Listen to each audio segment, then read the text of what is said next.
नोरमा group, जो सोचता है वो करता है। आपके अपने सपनों का आशियाना। अभी अभी एक बड़ी खबर आ रही है और ये बड़ी खबर बिहार की राजनीति से, खास करके ये खबर नीतीश कुमार और नीतीश कुमार के जो फैसले हैं, उस फैसले को नीतीश कुमार के साथ साथ विधान परिषद की जो कमेटी गठित की गई थी, उस फैसले से जुड़ा हुआ है। एमएलसी सुनील सिंह के बारे में आपको पता होगा कि एमएलसी सुनील सिंह की सदस्यता रद्द कर दी गई थी, उन्हें एमएलसी पद से हटना पड़ा था।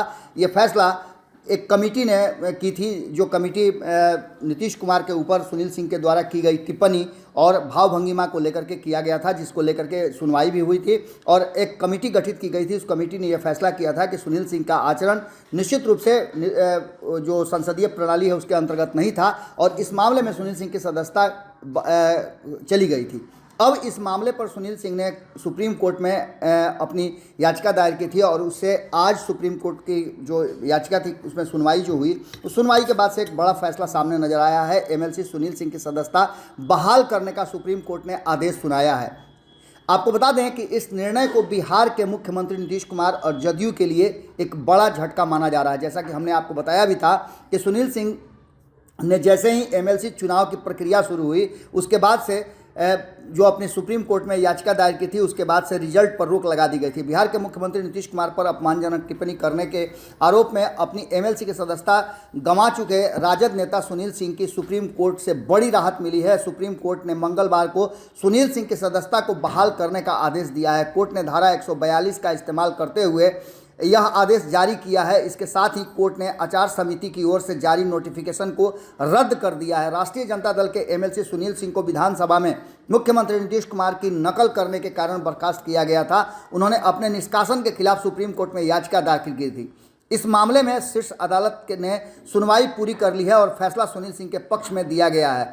आपको बता दें कि वरिष्ठ अधिवक्ता अभिषेक मनु सिंघवी ने सुनील सिंह की ओर से सुप्रीम कोर्ट में अपना पक्ष रखा था, जिसके बाद विधान परिषद के चेयरमैन, सचिव और चुनाव आयोग को नोटिस जारी कर दी गई है। आपको बता दें कि दरअसल इसी वर्ष, जो पिछले वर्ष विधानमंडल के बजट सत्र से के दौरान ही राज्यपाल के अभिभाषण पर वाद विवाद के समय नीतीश कुमार की मिमिक्री करने का आरोप सुनील सिंह पर लगाया गया था। इसे लेकर के जदयू एमएलसी की शिकायत पर एक जांच कमेटी गठित की गई थी। अपनी रिपोर्ट के अनुसार सुनील सिंह को नीतीश कुमार का मिमिक्री करने के लिए अनुशासनहीनता के रूप में पाया गया था और समिति के फैसले के बाद विधान परिषद के सभापति 26 जुलाई को सुनील सिंह की सदस्यता रद्द करने की घोषणा कर चुके हैं। सुनील सिंह ने इसे नीतीश कुमार का तालिबानी फरमान बताते हुए इसके खिलाफ सुप्रीम कोर्ट में याचिका दाखिल की थी। अपनी सदस्यता रद्द करने के सुनील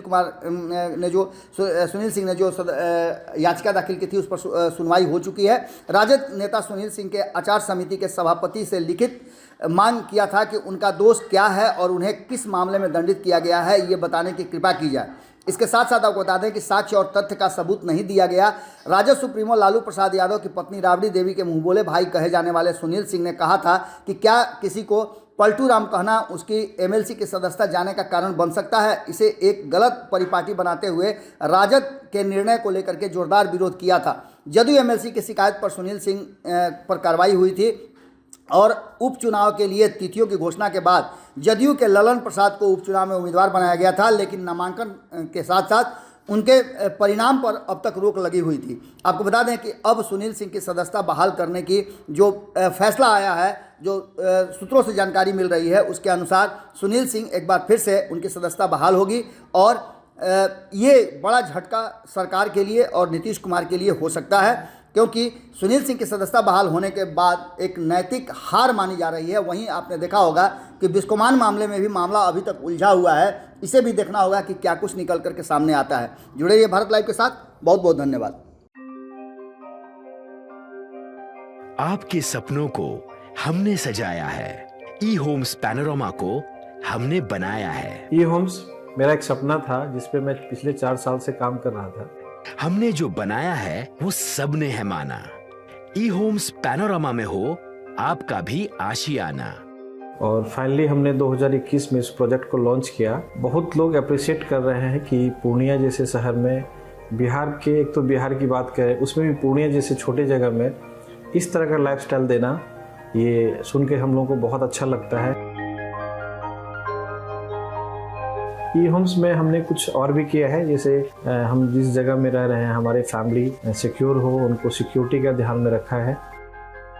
आपकी सुविधा और सुरक्षा आपके लिए खास है, ये आपका विश्वास है। इसमें आर्टिफिशियल इंटेलिजेंस का 7 लेयर सिक्योरिटी का हमने इस्तेमाल किया है। लस ग्रीन कैंपस को बनाया है, यदि हमारा बाउंड्री वाल है तो वो वर्टिकल गार्डन है। ये जितनी भी फैसिलिटी होता है एक इंटरनेशनल टाउनशिप में ई होम्स है, ये हम लोग विश्वास नहीं कर पा रहे हैं। जो भी हमारे मित्र दोस्त या जो भी हमारे बाहर के बाहर आते हैं तो हम लोगों को बहुत अच्छा सुनने को मिलता है और बहुत अच्छा क्रेडिट मिल रहा है। वो सारा हमने सिर्फ एक बिल्डिंग नहीं बनाया, हमें एक बहुत अच्छा लाइफस्टाइल दिया ई होम्स में, और मेरा एक सपना था जिसको मैं आज फुलफिल होते हुए देख पा रहा हूँ। ये आपका आवास है। ई होम्स पैनोरामा में अब आपका निवास है। E homes Panorama, luxurious lifestyle redefined. Panorama group, जो सोचता है वो करता है। अगर ये वीडियो पसंद आई और वह बिहार के राजनीति और बिहारियत से सरोकार रखेनी तो सब्सक्राइब बटन दबा के चैनल के सब्सक्राइब कर ली। ओजे एगो घंटी बा, ओकरा बटन दबा देला से कुल सटीक और मारक खबर रुआ मुफ्त में मिल जाई। अगर रुआ पत्रकारिता के हमनी के नया प्रयोग में सहयोग कर चाहतानी तो ज्वाइन बटन दबा दी। पेटीएम नंबर नोट कर ली 9386816700।